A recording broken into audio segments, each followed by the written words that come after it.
아멘. 저는 지난 2주일간 목회사관학교와 비전 컨퍼런스를 잘 마치고 돌아왔습니다.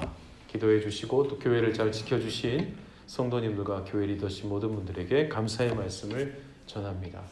원래 오늘은 우리가 영상 설교를 준비했었지만 제가 대신 말씀을 전하겠습니다. 저희는 1월 한 달 온 마음 다해 하나님만 사랑하라는 오늘의 교회 전체 새해 주제에 맞는 말씀을 전하고 있습니다. 2월부터는 하나님께서 지난 연말부터 계속해서 마음에 부담을 주신 기도에 관한 말씀으로 함께 공부하기를 원합니다. 사복음서에 나와 있는 예수님의 기도의 비유들, 과연 우리가 정확하게 이해하고 있는가? 그리고 이 이해를 바탕으로 그렇게 기도하고 있는가? 우리의 기도를 새롭게 점검하고 새롭게 배우는 시간이 되기를 바랍니다. 예수님께서 주 기도문을 가르쳐 주셨습니다. 과연 그 기도문을 우리는 정확히 이해하고 있는가? 때로는 너무 빨리 고백해서 주기도문인지 주문인지 헷갈리는 그 내용은 어떤 의미를 담고 있을까? 예수님이 가르쳐 주신 기도의 의미는 어떤 의미일까? 기독교인들의 가장 중요한 것 중에 하나인 기도를 새롭게 배움으로써 우리의 영적인, 우리의 신앙의 삶의 변화가 새롭게 일어나는 시간이 되기를 바랍니다. 오늘 말씀의 배경은 이렇습니다. 지금의 터키를 중심으로 한 소아시아 지역에서 전도 여행 중이었던 바울은 마케도니아를 떠나 고린도 지방에 머물고 있었습니다. 저는 예전에 성경을 읽을 때 아시아라고 하니까 제가 살고 있던 극동아시아 지역인 줄로 착각했습니다. 그러나 거기가 극동아시아인 반면에 터키를 중심으로 한 지금의 복음서의 주요 현장이었던 이 전체 지역은 성경에서는 소아시아라고 나옵니다. 여러분이 잘 아시는 와서 우리를 도우라고 했었던 마케도니아 사람의 부름을 받고 마게도니아로 가서 복음을 전했던 바울은 어디에서나 경험했던 것처럼 큰 곤욕과 어려움과 핍박을 경험하고 그곳을 또 탈출하게 되었습니다. 그리고 그가 오게 된 지역이 우리가 잘 알고 있는 항구 도시 부유한 교회였던 고린도 교회가 탄생한 고린도 지역이었습니다. 거기에서 머물고 있을 때 어느 날 밤 바울은 환상을 보게 되었고 또한 그 환상 가운데 하나님의 음성을 듣게 되었습니다. 여기에서 우리가 그냥 지나치면 안 되는 두 가지가 있습니다. 첫 번째 환상이고 두 번째 하나님의 음성입니다. 많은 사람들이 환상을 오해합니다. 환상이라는 말의 성경적인 의미는 한 곳을 집중하여 바라보다입니다. 오랫동안 응시하는 겁니다. 하나님만을 묵상하고 하나님만을 바라보고 하나님만을 집중하여 그분을 의지할 때 그때 주시는 마음의 생각들, 계획들 그리고 고쳐주시는 모든 것들 그리고 또한 꾸게 되는 꿈 이런 모든 것들을 환상이라고 말합니다. 사람들은 계시와 환상에 쉽게 미혹당합니다. 그러나 환상과 계시는 반드시 거쳐야 되는 절차가 있는데 확인입니다. 환상을 보았다는 많은 사람들 제 주변에도 많았습니다. 하나님의 음성을 들었다, 계시를 보았다 많았습니다. 그러나 그 모든 것을 덥석 믿기를 물어서는 안 됩니다. 큰 곤욕을 치르게 될 수도 있습니다. 그렇게 말하는 사람들이 하나님과 어떠한 삶을 살아왔는지를 반드시 확인해야 됩니다. 하나님과의 관계가 건강한 사람들은 주변 사람들과의 관계도 건강합니다. 그리고 그 말이 진실되고 삶의 열매가 아름답습니다. 산기도에 들어가서 한 달 동안 금식 가운데 환상을 보았다? 배가 고파서 헛것을 본 것은 아닐까요? 물론 환상을 보았을 수도 있습니다. 정말 기도 응답일 수도 있겠지요. 그러나 덥석 물어서는 안 됩니다. 확인을 해야 합니다.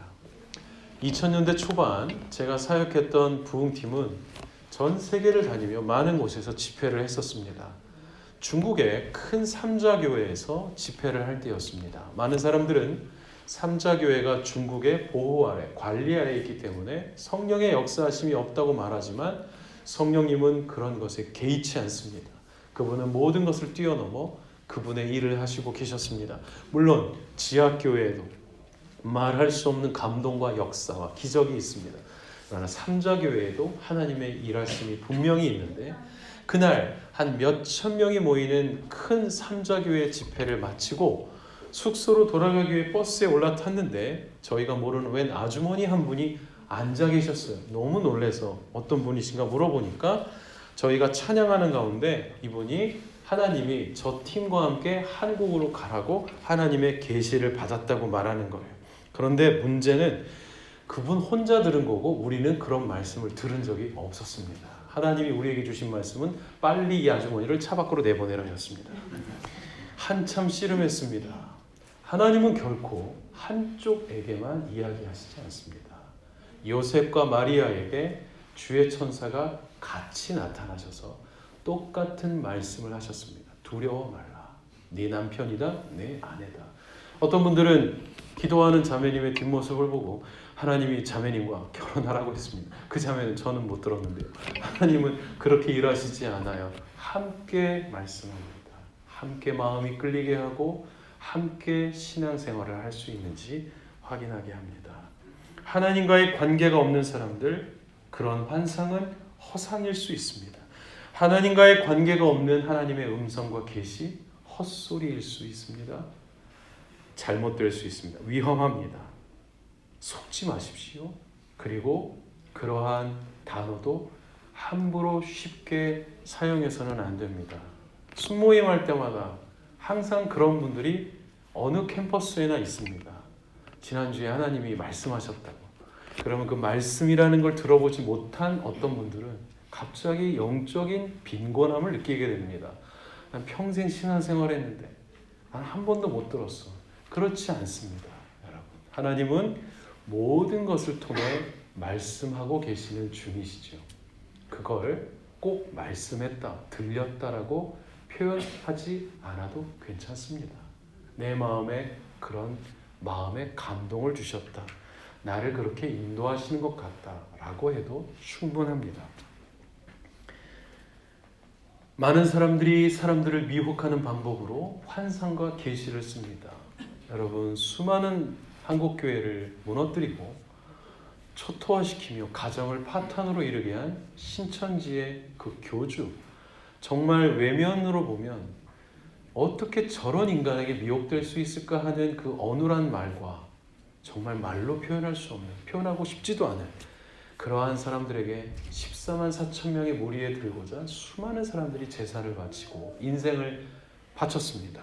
어떻게 그런 게 가능할까요? 그가 계룡산에서 계시를 받았다는 그거에 미혹당했어요. 확인하지 않은 겁니다. 덥석 믿기를 문 것이죠. 그렇지 않습니다. 잘못될 수 있습니다. 그렇다면 성경에 나와 있는 우리의 믿음의 가장 위대한 선배 중에 한 명이신 바울이 본 환상과 계시는 무엇이었을까요? 9절과 10절에 그 내용이 나와 있습니다. 같이 한 번 더 확인해 봅니다. 9절만 한번 읽어봅니다. 시작. 어느 날 밤 주께서 환상 가운데 바울에게 말씀하셨습니다. 두려워 마라. 잠잠히 있지 말고 복음을 전하라고요. 이 말씀에 보시면 환상 가운데라는 말이 아까 제가 설명드렸던 이 단어의 동사적인 의미에 따르면 어느 날 밤 주께서 하나님만을 온전히 집중하여 바라보고 있던 바울에게 이렇게 번역할 수도 있습니다. 아니면 오늘도 여지없이, 오늘도 어김없이 하나님만을 온전히 바라보고 집중하여 그분만을 의지하고 있던 바울에게 어느 날 밤 하나님께서라고 번역할 수도 있겠죠. 저는 이런 일이 저와 여러분에게 일어나게 되기를 바랍니다. 하나님이 바울에게 하신 환상 가운데 주신 음성은 몇 년 뒤에 어느 지역이 엄청나게 변할 것이니 미리 사놓아라, 이런 말씀을 하지 않으셨어요. 이건 투자예요. 투자. 하나님은 그런 걸 말씀하시지 않습니다. 그건 그냥 인터넷으로 여러분이 알아서 하세요. 하나님은 그런 말씀을 주시지 않습니다. 하나님이 주신 말씀은 두려워 말라였습니다. 왜 두려워 말라고 하셨을까요? 간단합니다. 바울이 두려워하고 있었기 때문이죠. 그런데 이게 그렇게 쉽게 말할 문제가 아닙니다. 왜냐하면 바울은 두려움이라는 것을 모르는 사람이었기 때문입니다. 바울은 좀 비약해서 설명하자면 지구 반바퀴나 되는 거리를 걸어서 복음을 전했다고 알려져 있습니다. 좀 과장된 표현이지만 엄청난 거리를 비행기도 없이 다녔다는 것이죠. 복음을 전하는 동안 그는 두려움이 없는 줄 알았어요. 왜냐하면 그가 나타나기만 하면 귀신은 도망다니게 바빴고, 또한 그가 입고 있던 앞치마를 가져다가 사람의 몸에 얹기만 해도 병이 나았기 때문이죠. 바울이 입고 있던 앞치마는 우리가 알고 있는 그런 에이프럴 그게 아니라 가죽을 만들 때 쓰는 가죽 공방용 앞치마입니다. 그가 했던 일이 바로 그런 일이었죠.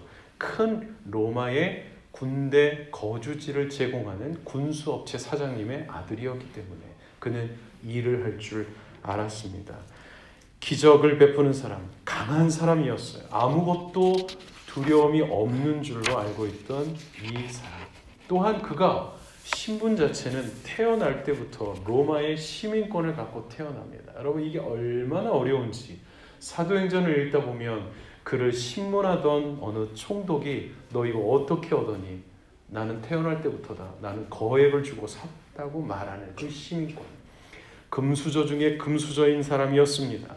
그는 공부를 어디서 했을까요? 성경을 읽다 보면 유명한 가말리엘이라는 사람이 나옵니다. 끝에 L자가 들어가면 하나님과 관계가 있는 사람이죠. 가말리엘에게서 배웠다 그러면 전부 다 얼어붙어야 되는 사람입니다. 오늘 하버드에서 오레이를 받고 옥스퍼드에 가서 오레이를 받은 사람도 가말리엘 앞에 가면 무릎을 꿇어야 되는 바로 그 사람. 그 사람에게서 배웠다. 스카이 캐슬 바로 핵심 아이였다는 것입니다.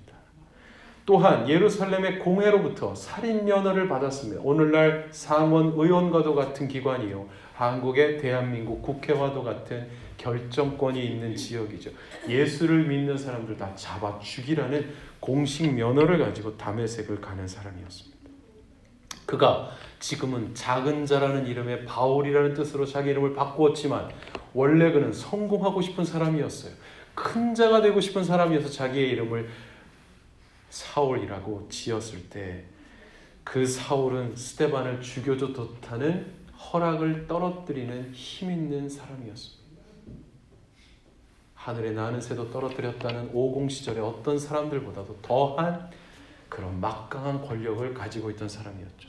스데반을 죽이던 사람들이 스데반의 목을 잡고 그의 정수리의 흰 부분을 향해 뾰족한 돌을 들고 내려 찍기 전에 허락을 받아야 합니다. 그 내려 찍는 것을 신호로 돌을 들고 있던 모든 사람들이 일제히 그들 얼굴에 돌을 던지기 시작하는데, 던져도 좋다는 고개를 끄덕이는 신호를 보낸 사람이 사울이었고, 얼굴이 다 찢겨진 스데반의 돌무덤에 남아있던 피 묻은 옷을 가져다가 발 앞에 두었던 것도 바로 사울의 발이었습니다. 그는 두려움이 없는 사람이었습니다. 오히려 모든 사람에게 두려움의 대상이었죠.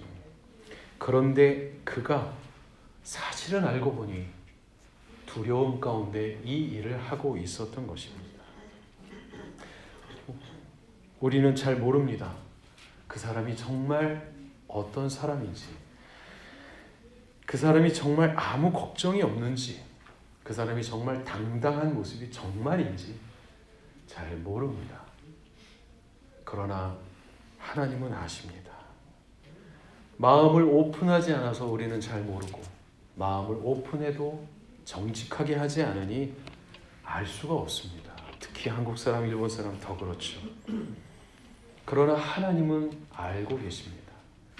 함께 살아도 우리는 내 아내, 내 남편의, 내 자녀의 정말 마음속에 뭐가 있는지 잘 모릅니다. 살면 살수록 모르는 게 가장 가까운 가족일 수 있습니다. 그러나 하나님은 아십니다. 숨겨도 아시고 다르게 이야기해도 아시죠. 하나님 앞에서는 숨길 수가 없습니다. 숨겨서도 안 되고 또한 숨길 필요도 없습니다. 저는 궁금했습니다. 두려움을 모르는 바울이 무엇 때문에 두려워하고 있을까? 그는 왜 무서움이라는 것과 함께 복음을 들고 다니고 있던 것이었을까요? 바울은 내가 이 사역을 계속할 수 있을까? 내가 복음을 전하면 또 잡혀갈지도 모르는, 또한 내가 간신히 피해도 나를 도와주었던 사람들이 나 때문에 곤욕을 치르는 일들을 너무 많이 경험했습니다. 바울은 독신주의자가 아니었습니다. 결혼을 할 수 없는 일을 하고 있는 이유였죠. 아마 결혼을 했어도 그는 자녀는 낳지 않았을지도 모릅니다. 자신의 이 일이 아이들에게 위험한 일이었기 때문이죠. 오늘 같은 본문인 18장 하반절에 가면 자기 대신에 회당장이 붙잡혀서 치도건이 매를 맞는 장면이 나옵니다. 우리는 그냥 읽습니다. 그런 일이 있었나 보다. 있을 수 없는 일이 벌어지고 있는 중입니다. 회당장이 어떤 사람인데 바울을 보호했다는 이유로 바울 대신에 엄청난 모욕과 수치의 매를 맞고 있는 겁니다. 바울은 모든 두려움을 다 맞서야만 했습니다.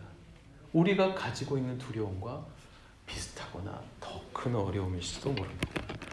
하나님께서는 이러한 바울을 격려하셔야만 했습니다. 바울은 대중 앞에 나서는 게 쉬운 사람이 아니었습니다. 바울은 굉장히 소극적인 사람이었고 자기만의 세계에 갇혀 있는 사람이었죠. 게다가 바울은 사람을 죽이러 가던 길이었던 다메섹에서 빛 원조이신 하나님을 대면하는 이유로 눈이 거의 실명 상태가 되었다고 했습니다. 항상 개슴츠레하게 앞에 있는 표적을 확인하고 다녀야 했고 키가 작고 대머리였다는 이야기가 있습니다. 그리고 심한 말 더듬이로 알려져 있습니다.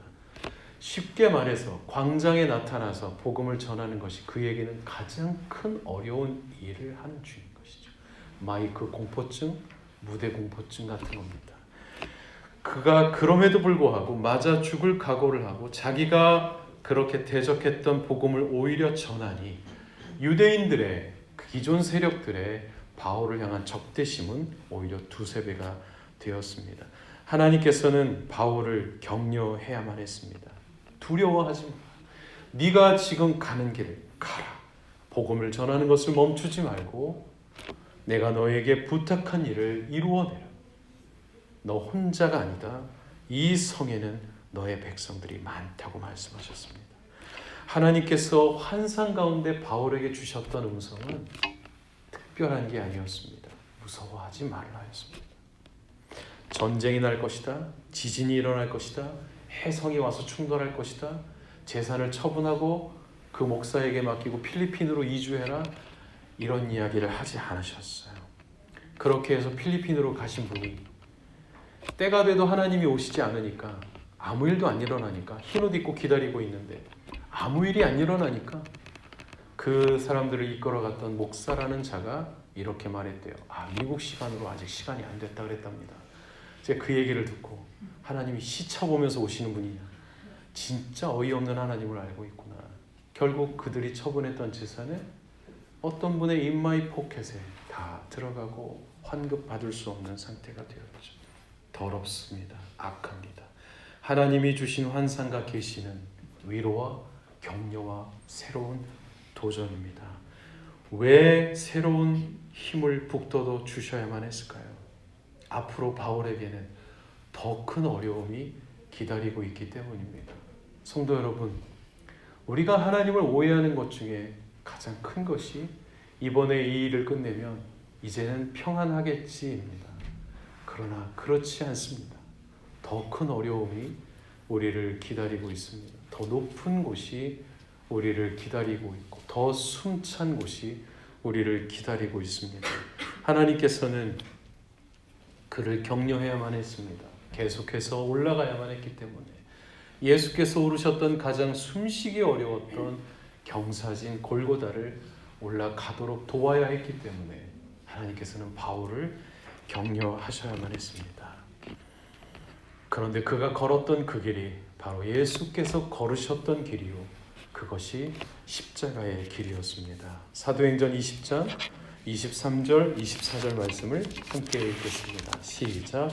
오직 성령이 각 성에서 내게 증언하여 결박과 환난이 나를 기다린다 하시나 내가 달려갈 길과 주 예수께 받은 사명 곧 하나님의 은혜의 복음을 증언하는 일을 마치려 하면은 나의 생명조차 조금도 귀한 것으로 여기지 아니하노라. 바울에게 주신 환상과 비전은 예수님에게 주셨던 비전과 같습니다. 자신을 희생하고 십자가의 길을 걸어가는 것입니다. 십자가의 복음을 전하는 사람들도 예수와 함께 이 길을 걷는 사람입니다. 예수님의 제자들이 그렇게 살았습니다. 처음에는 무리를 걷고 5천 명을 먹이는 이 기적을 베푸는 사람, 이 슈퍼맨, 메시아가 곧 슈퍼맨이라는 의미도 있습니다. 이 옆에서 한 자리 차지하려고 붙어있는 사람들이었습니다. 그런데 그들은 십자가에 예수님이 달리자 다 흩어져 도망갔고, 흩어져 도망갔던 그들에게 예수님이 다시 나타나 그들을 다시 모으신 뒤에 약속하신 성령을 그들이 만나고 난 뒤에 그들의 인생은 달라졌습니다. 성경은 요한의 형제 세베대의 아들 야고보가 헤롯에게 목이 잘리는 참수당하는 일만을 기록하고 있지만, 다른 사도들, 다른 12 제자들의 죽음에 대한 내용은 유대인들 사이에 정확한 전승으로 내려오고 있습니다. 텍스 컬렉터, 세리였던 마태는 에디오피아에서 칼에 맞아 부상을 입고 죽었습니다. 사도 요한도 로마에서 끓는 기름솥 가마에 들어가는 운명에 처해 있었지만 그는 살아나게 되었고 반모섬 펜모스 아일랜드에 유배되어 끝날 때까지 거기에서 죽음을 맞이하며 요한 계시록을 기록하게 되었습니다. 예수님의 형제였던 야고보서의 주인공 야고보는 예루살렘의 중요한 회의를 주도하며 교회 역사를 바꾸는 중요한 결정을 내리는 일을 했던 사람이었습니다. 그는 사람들에게 의해 잡혀가 30m쯤 되는 높은 성전 꼭대기에서 땅으로 던져지게 되었고, 사람들이 내려가서 아직 살아있는 걸 확인하자 그 자리에서 막대기와 곤봉으로 그를 때려서 죽였습니다. 바돌롬의 그는 원래 나다나엘이라는 이름으로 알려진 사람이었습니다. 갈릴리에 무슨 선한 게 있냐, 자기 동네의 후진성을 자랑하던 사람이었습니다. 그러나 예수께서 그를 네가 무화과 나무 아래서 성경 읽는 것을 내가 보았노라 하셨을 때 예수의 제자가 되었고, 그는 살이 벗겨지는 채찍질을 맞아 순교했습니다. 바울은 로마를 온 도시를 불태운 미친 황제였던 네로는 원래 왕이 되고 싶어하는 사람이 아니었고 가수가 되고 싶은 사람이었어요. 억지로 왕이 되어 어머니가 섭정을 하니 평생 하는 짓이 노래나 부르고 먹기만 하던 그가 로마를 불태우면서 시를 쓰고 노래를 불렀는데, 사람들이 그 모든 로마 대화제의 진상이 밝혀지기 시작하자 그 모든 혐의를 기독교인들에게 돌렸고, 그래서 1급 수배범이 바울이 되었습니다. 바울은 사도행전의 마지막 28장에서 성경을 가르치되 아무도 그 많은 사람이 없더라 이렇게 끝나서 평안한 최후를 맞이한 줄로 알지만, 그로부터 2년 뒤에 수배되어 붙잡혀 네로 대신에 참수형을 당하게 됩니다. 그게 바로 AD 67년경입니다. 이탈리아에 가면 바울의 순교 기념교회가 있대. 가보고 싶습니다. 사랑하는 성도 여러분, 제자들의 이야기를 들으니까 갑자기 두려워지십니까? 내가 예수 잘못 믿은 거 아닌가? 저렇게 되는 거 아닌가? 만사형통인 줄 알았는데, 대박인 줄 알았는데 잘못 생각했네. 교회에 나오면 안 되는 거 아닌가? 그렇지 않습니다. 예수를 믿어야 두려움으로부터 해방되고, 예수를 믿어야 두려움으로부터 극복할 수 있습니다. 고난을 이겨내고 시험을 이길 수 있습니다. 잘못된 유혹과 거짓된 가르침을 구별해낼 수 있습니다. 그렇게 끝까지 걸어가는 믿음의 길을 걸을 수 있게 됩니다. 그 길을 걸을 때 오직 예수님만 바라보십시오. 그것이 환상입니다. 그것이 비전입니다. 주님께만 순종하십시오. 주님만 바라보십시오. 오직 하나님만 사랑하십시오. 그럴 때, 그렇게 주님만을 집중할 때 우리의 모든 두려움에서 하나님은 건져 주실 겁니다. 어떤 사람들은 말합니다. 두려움에 맞서라고 합니다. 그러나 두려움은 우리를 결코 포기하지 않습니다. 두려움과 맞서서 이겨내는 사람 많지 않습니다. 어쩌면 내가 이겼다고 착각할지도 모릅니다. 사단과 맞서지 마십시오. 영적 전쟁하려고 하지 마십시오. 오히려 예배하십시오. 마귀들과 싸우지 마십시오. 오히려 하나님만 찬양하십시오. 주께 순복하라. 그럼 그 하나님께서 마귀를 너희들로부터 피하게 하실 것이다. 두려워하지 마라. 내가 너와 함께함이라. 놀라지 말라. 나는 너의 하나님이 되리라. 내가 너희를 고와 같이 버려두지 않을 것이며 내가 너희와 함께할 것이다. 낮의 해와 밤의 달이 너를 해치지 못할 것이다. 네가 있는 곳에 너 혼자만 있는 것이 아니다. 다른 신에게 절하지 않은 나의 백성들이 있다. 여러분이 잘 아시는 악동 뮤지션이라는 친구들이 있죠. 그 당시에 K-팝 스타는 노래를 잘하는 친구들이 너무 많아서 더 유명했습니다. 그런데 탑 10에 올라갔던 친구들이 같이 큐티 모임을 했대요. 그 중에 한 명이 우리 서빙고 권사님의 딸인 이진우 자매이기도 하고요. 또 예담이라는 이름을 가진 친구들. 이름도 벌써 향기로운 냄새가 나는 것 같지 않습니까? 다 믿는 친구들이었고 그들이 탑 10이 돼서 경쟁 구도로 갈 때 내가 이길까 제가 이길까 내가 떨어지면 어떨까 할까 하는 모든 두려움에 맞서서 한 일이 함께 모여 생명의 삶으로 큐티를 하는 일이었죠. 이 백성에는 이 도시에는 나의 백성들이 많다. 너와 함께 기도의 짐을 짊어질 사람들이 많다. 저는 우리 공동체가 그러한 공동체가 되기를 바랍니다.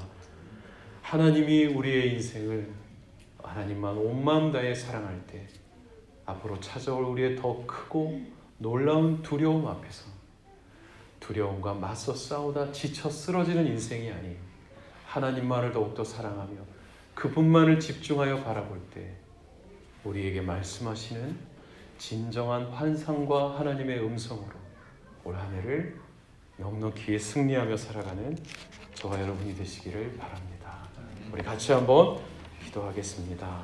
함께 기도할 때 하나님, 내게 찾아오는 수많은 두려움, 그 두려움을 바라보지 않게 하여 주옵소서. 그것과 맞서지 않게 하여 주시고 오직 온 마음 다해 하나님만을 사랑하는 인생이 되게 하여 주옵소서. 하나님만을 온전히 집중하게 하여 주시고 하나님의 음성에만 귀 기울이는 인생이 되게 하셔서 내게 허락하신 이 길, 해는 바뀌어도 끝나지 않는 것 같은 새로운 걱정거리와 근심과 두려움으로 나를 기다리고 있는 제 인생길, 또 높아져만 가는 그 모든 상황들 걸어갈 수 있도록 도와주시고 함께 할 수 있도록 도와주시는 새로운 인생이 되게 하여 주옵소서. 우리 같이 한번 기도하며 나아가겠습니다. 살아계신 하나님, 내게 찾아온 모든 두려움을 바라보는 인생이 아니라 오직 하나님만을 바라보는 인생이 되게 하여 주옵소서. 내게 주어진 이 길을 포기하지 않고 끝까지 걸어가는 인생이 되게 하여 주옵소서. 내 모든 두려움에서 나를 건져주시고 내게 허락하신 믿음의 길, 복음의 길, 내게 허락하신 사랑의 길, 이 성에는 나의 백성들이 많다고 말씀하신 하나님의 음성을 따라 하나님 당신만을 온전히 바라보는 인생이 되게 하여 주시고 하나님만을 온전히 집중하여 응시하는 인생이 되게 하시고 하나님만을 의지하는 인생이 되게 하여 주옵소서. 하나님만을 바라보며 걸어가는 인생이 되게 하여 주시옵소서. 온 마음 다해 하나님만을 사랑할 때 우리를 이끄시고 인도하시는 환상과 계시 가운데 하나님을 붙잡는 인생이 되게 하여 주시옵소서.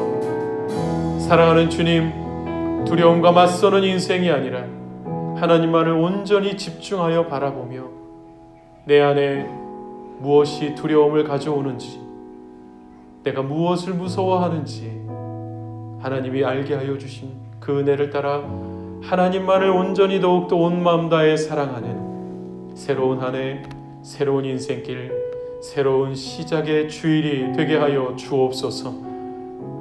하나님, 우리 가족이 이 도시에는 나의 백성이 많다 하신 그러한 동료요, 한 동역자가 되게 하여 주시고 서로를 향해 정직하게 오픈하고 솔직하게 내 연약함을, 그 아픔을 짊어질 수 있도록 사랑하는 가족이 되게 하여 주시고 믿음의 동역자가 되게 하여 주시옵소서. 예수님의 이름으로 기도합니다.